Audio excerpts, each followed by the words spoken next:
All right. So when it comes to Google Ads, I get so many questions about bid strategies, even internally on the team. I constantly see the same either misunderstandings, sometimes they might be mistakes, but there's just some things around Google bid strategies that people don't understand. I want to cover a couple of them right now in this video. So some of the main things are, if you're not familiar with Google bid strategies at all, I'm just looking at their help article, their support article about their different bid strategies. I'm not going to go in super depth for this. I will cover everything at a cursory level. You can see right here, if you want to go deeper, you can just come to this page and go deeper. I can leave a link to it in this video in the description. But what we have right now are mainly really 3 bid strategies with a couple of modifiers. Okay, so maybe it's 4 if you think about max clicks. What we've got is our manual CPC bid strategy. That is the bid strategy where we want more control. We want to start granular. We want to set our bids at the keyword level. We also want to have more control to adjust any demographics, anything like location, time of day, things like that. And that way we're able to basically adjust and do things manually to help optimize. I don't believe that this is the best approach a lot of the time. I do think it's our approach for a new account most of the time, a new account that doesn't have any data in it, specifically speaking. And it can be very helpful in just giving you the best kind of direction for Google to learn from if they have no data to start from. Honestly, we test smart bidding for every account we get. It doesn't always work better than manual, but I will say it's more often than not that it does. So let's look at the other 2 that are going to come up, which is maximize conversions and max conversion value. And then within each of those, you could also have targets, target CPA or target ROAS. So max conversions is what you're probably going to use if you're doing lead gen and you're not doing any type of basically reporting on revenue. And that can be great. A couple caveats I notice is when it comes to max conversions, if you do not have any conversion data in an account and you just start off with max conversions from day 1 with no conversions, brand new account, brand new campaign or conversion action, a lot of times you can see issues with basically Google knowing how to optimize. I have heard some people say it works very well for them, and that's great. So I wouldn't tell you this will never work. I'm not the type of person to tell you that anything is black and white.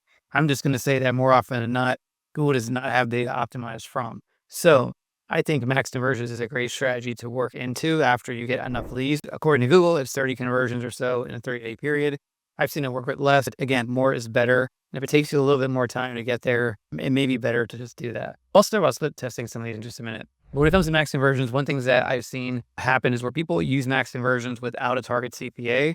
And then what happens is it could turn into a situation where their cost per acquisition, their cost per click is just super high. And so that's where adding a target CPA can come in handy. Target CPA does not guarantee that Google is going to get you a conversion at that CPA. It just means you're giving them a signal that they should target that CPA. And the downside to that sometimes is if your target CPA is so much lower than what they can reasonably achieve for you, and that could just be based on traffic costs or your conversion rate or both, then chances are, or competition, then chances are you're just not going to get any traffic. And we've seen plenty of times where people use max conversions or max conversions with target CPA, and they just can't even get impressions, or they get impressions and they just die down, and that's it. Google cannot achieve it. In those cases, you need to go back to a manual CPC, maybe a max clips, depends how you structure your accounts. But you need to take control so that way Google is not limiting you based on your bid strategy. Again, that is assuming all other things were working, your targeting for your keywords makes sense, your geo-targeting makes sense. There's no other limiting factors. I wouldn't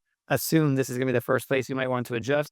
It just might be the reason why it's happening. Similar to that, max conversion value. So that's great for e-commerce, or if you're doing lead gen and you're also reporting back revenue. In that case, Google is going to try to make you as much money as they reasonably can. It doesn't always guarantee that they're going to do that. It doesn't mean that's going to happen. And then if you're using a target ROAS, it just means you're giving Google a signal for what type of return on asset you should target. I've heard, I'm not 100% certain of this, that when you have max conversion value without a target, it targets a 2-to-1 ROAS. Okay, I'm not 100% sure if that's the case, but I have heard that said before. So that means if you have nothing, assuming Google is basically going to go for volume, they're going to try to make as much money as possible within your budget. Now, one area I've seen go really wrong with max conversions, and I've seen this happen over the years time and again, is when you have a campaign budget that is much, much higher than what you can actually spend in that campaign. So an example is you have a campaign budget, let's say $100 a day, but there's only enough traffic based on your keywords and your targeting, what you have for, let's just say $30 a day in traffic. We see this happen all the time. People want more traffic, so they artificially increase their budget beyond what you can actually spend. And what happens is they think, all right, let me just do max conversions and not have a target CPA. Or sometimes even with the target CPAs that happen, I just see it much more often happen without one. And what happens is Google, you're basically giving Google the indication, you can read it right here in just a minute, that you are going to pay as much as $100 a day for any one chance you get a conversion. And because Google cannot really spend that in a natural way, what they're going to do is basically inflate your cost per click to get every single possible click that you can. And you can see right here, it says, if you want to optimize conversions, but just want to spend your entire budget instead of targeting CPA, you can use max conversions.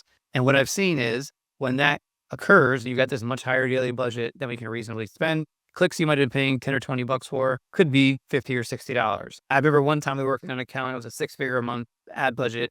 This actually occurred. They were in a We Buy Houses space at the time, and they had very aggressive budgets. And we tested out max conversions, and this is exactly what happened, to the tune of a 5-figure, estimated about 5-figure amount of waste. So almost $10,000 or about $10,000. Luckily, because at that level, we had a Google rep we could talk to. We ended up getting a lot of that back, which is basically unheard of at the time. And I don't know if they'll do that now, but we got it back, which is great. But again, we saw this happen, and it's happened many other times since then. And so when I do audits or I'm looking at accounts and I see that you're at a 90% impression share in your keywords, but your budget, your daily budget is super duper high compared to what you can spend, and you've got max conversions, this tends to happen quite a bit. So just something to keep in mind. And then when it comes to max conversion value, this is where a lot of times you can have a very aggressive, it could also be for targets. Maybe your current performance is where you're getting a 3 or 5 to 1 ROAS, but you set it for a 10 to 1 because you just want, as much ROAS as you can get.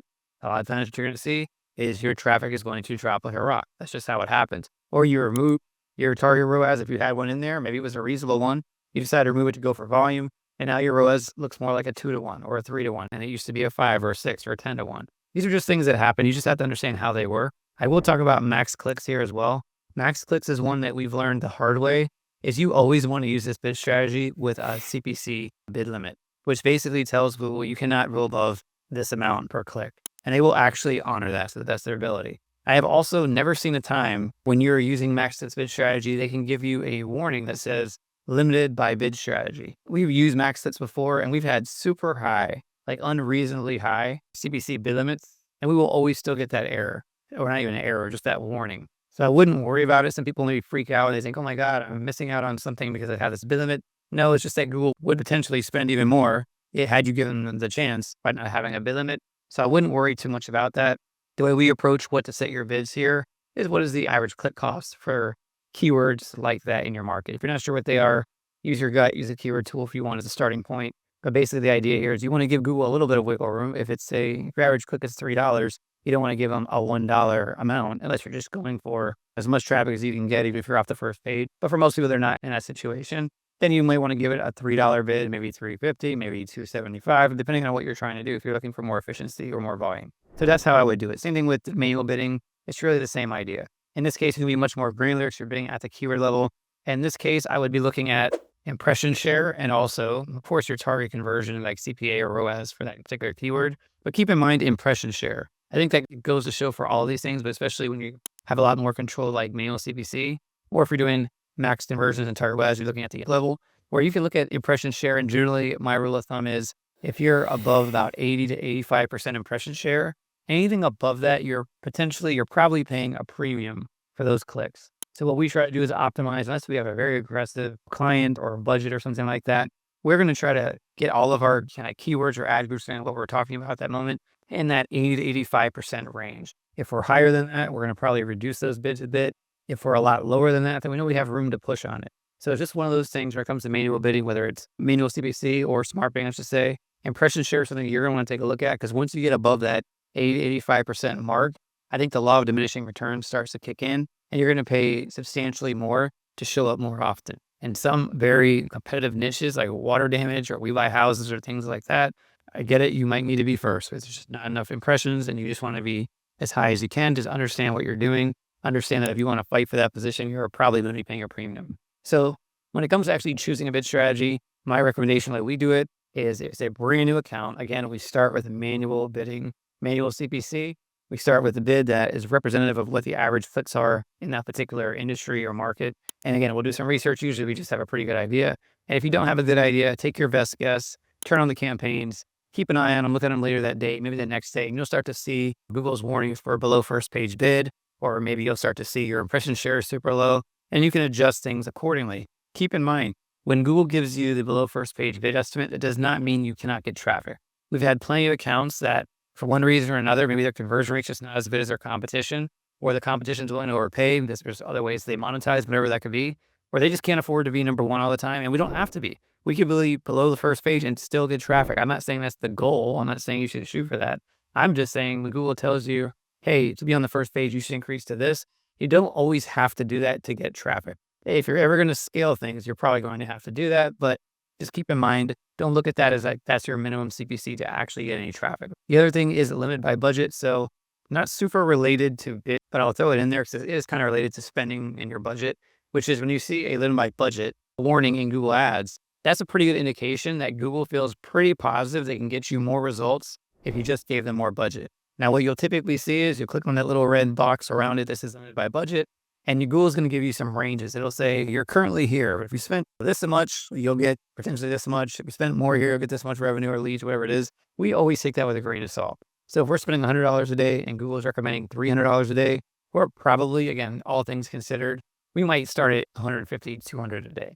Let's see how that plays out. Because if you go to their max amount, a lot of times it just does not play out the way Google thinks it will, or it's just too big of a jump. I'm all for it if you can do it. But if you do see limited by budget, just realize there are some things you can do with bidding, which is number one, you could obviously increase your budget.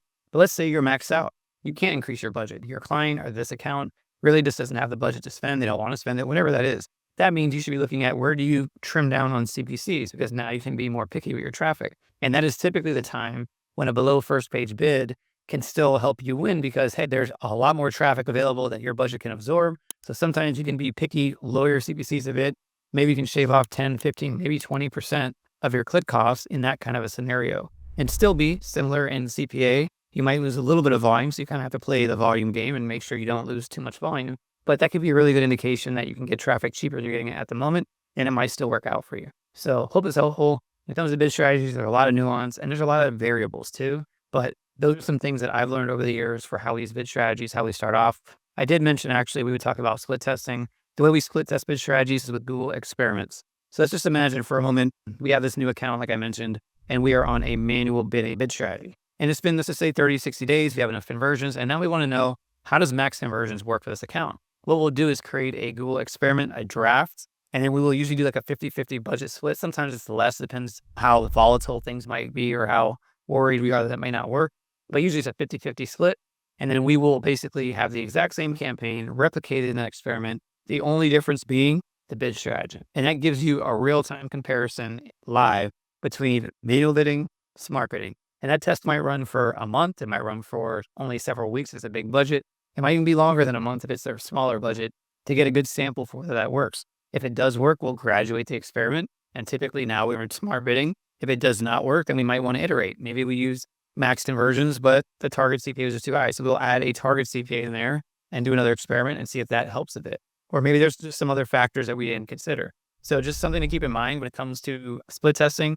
Google Experiments is the way to go, in my opinion, because again, if you just change something today into something new tomorrow, and then you let that run for a month or two, what you're not factoring in is seasonality and just changes over time.